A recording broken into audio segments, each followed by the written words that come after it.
A very, very warm welcome to St Peter Mancroft Church. It's 1 o'clock, the heart of the day, and I'm Edward Carter, the vicar here at the church. Every Wednesday at this time we do a reflection, a short reflection, and we live stream it as well, so welcome if you're joining us on the live stream. A chance just to think about things happening in the world and perhaps the part that God and the Christian faith play within that, all of that. And these happen every week, and it's lovely you've joined us for this week's reflection. Well, panettone controversy. Well, apparently the supermarkets this year are experiencing quite a change in buying patterns amongst UK shoppers. Instead of the traditional Christmas pudding, people are buying panettone. For example, I looked this up, Selfridges in London, 3 times more people have bought panettone than Christmas puddings over the last few weeks, which I have to say was a bit of a surprise to me, a bit of a shock almost. So anyway, I did a bit of delving to find out what's the difference between Christmas pudding and panettone. So, Christmas pudding. As I'm sure you know, it's a traditional English pudding made with dried fruit and suet, breadcrumbs perhaps, flour, maybe eggs and spices, fortified wine or spirits. There are lots of different recipes, of course, but those are the kinds of ingredients that tend to go into a good old-fashioned traditional Christmas pudding. And it's a boiled pudding or a steamed pudding perhaps. It's what I'd call a heavy pudding. A serious old-style English pudding. In fact, Charles Dickens included a lovely reference to Christmas puddings in his wonderful novel, A Christmas Carol. This was all the way back to 1843. The Victorians kind of made Christmas puddings a thing. And this is what he wrote as part of A Christmas Carol. Mrs. Cratchit left the room alone, too nervous to bear witnesses, to take the pudding up and bring it in. Hello, a great deal of steam. The pudding was out of the copper, which smells like a washing day. That was the cloth. A smell like an eating house, and a pastry cook's next door to each other with a laundress's next door to that. That was the pudding. In half a minute, Mrs. Cratchit entered, flushed, but smiling proudly, with the pudding like a speckled cannonball, so hard and firm, blazing in half a quarter of ignited brandy, and bedight with Christmas holly stuck into the top. Charles Dickens has a way with words, and that description of the good old-fashioned English Christmas pudding just hits the spot, I think. I love the way in which this is described as being like a speckled cannonball, so hard and firm and blazing as it's been set alight, dosed with a healthy amount of brandy. Well, if that's a Christmas pudding, what about panettone?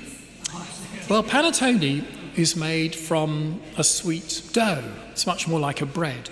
And the dough is cured carefully to give it a much lighter, a more fluffy centre. And then that dough, that lightened dough, is studded with candied fruit and then baked.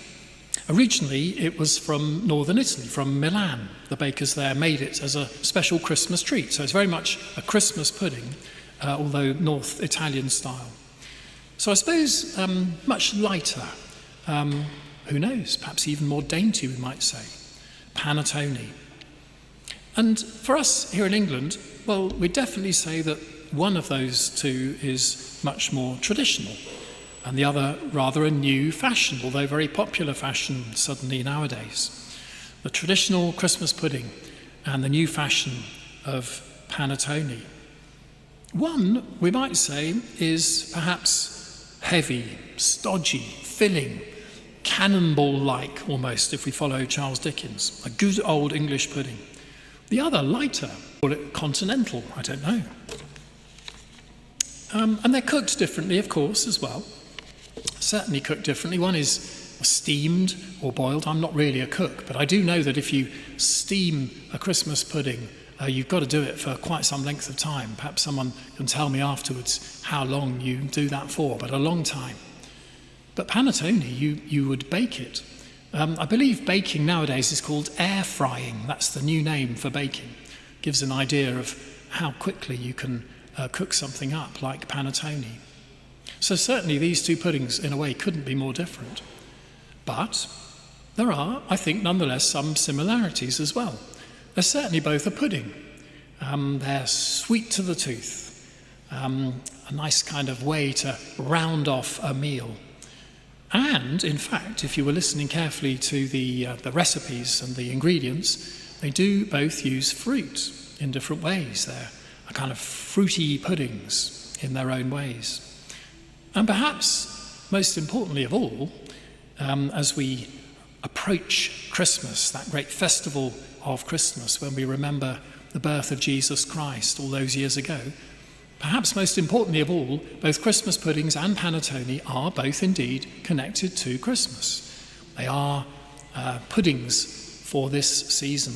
They're both, in a way, Christmas puddings, although one has that name traditionally here in this country. Anyway, as I was enjoying having looked all this up and scratching my head a bit as to wondering whether I should go this year for Christmas pudding or panettone, or perhaps both, who knows, I found myself asking myself a question. So which of these two puddings actually is more Christmassy?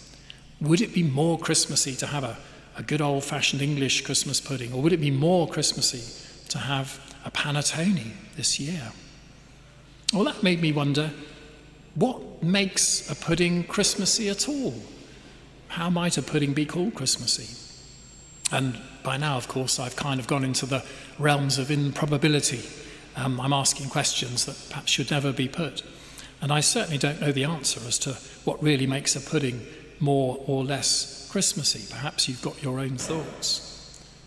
But I suppose, to be just a bit more serious for a moment, for something to be Christmassy, well, it does have to have certain kinds of features to it. Anything, not just a pudding. For us to feel Christmassy, for us to celebrate Christmas well, perhaps. For something to be Christmassy, well, I suppose to start with, it needs to be joyful. It needs to be joyful because actually this season of Christmas, which is soon to be upon us, is a season of great joy at a special birth. Every birth is special. A colleague of mine here at the church has just had a new child arrive, a little baby boy, a wonderful, joyful moment in the life of anyone and of any family. So for something to be Christmassy, yes, it needs to be joyful, certainly. I think as well, for something to be Christmassy, it needs to be hopeful. It needs to be filled with hope that tomorrow will bring good things, that we are on a journey through life which is filled with hope. There's never a one in which despair can cloud out that hope. And Christians, I'm a Christian of course, Christians would say that hope rests with God, with the birth of Jesus. Hope for a new start with God's presence in our midst. So joyful and hopeful, yes. I think peaceful as well. Maybe this year especially above all other years. That sense of longing for peace, a true and deep peace here on earth, is so important. And it is one of the great messages of Christmas, that gift of peace. The peace from God that rests on a deep love that God has for us, and that love that we therefore can share one with another, a love we can share with all our neighbours. That's what Jesus said. It's not an accident he was called the Prince of Peace. The love that Jesus told us we should share with our neighbours. Love your neighbours as yourself.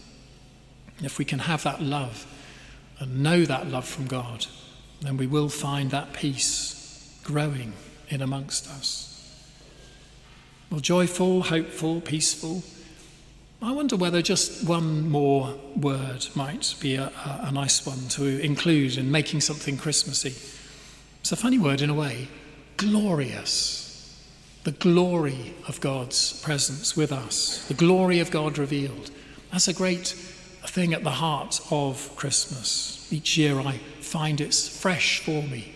The sheer glory, the glory of the carols we sing, the glory of the story that we tell again and again of the birth of Jesus, the glory in the end of God with us in Christ. Well, I'm still not quite sure if it'll be a Christmas pudding or panettone at the vicarage this Christmas. Who knows? I'll let you know in the new year. I don't know about that pudding, but I do know how important Christmas is. I know how important Christmas is, how important those themes of joy and hope and peace and glory are. They are so important to us. They've always been important, but they're important for us all this year. Christmas, well, it's a time to be reassured of God's powerful presence with us and God's loving presence with us. And so I hope whatever pudding you're going to be enjoying on Christmas Day this year, I hope that you will also know those gifts from God of joy and hope and peace, the glory of God in our midst. Thank you so much for listening to my short reflection. There'll be another reflection next week as we really approach close to Christmas. And you're always welcome to join us either online or here at the church. Thank you.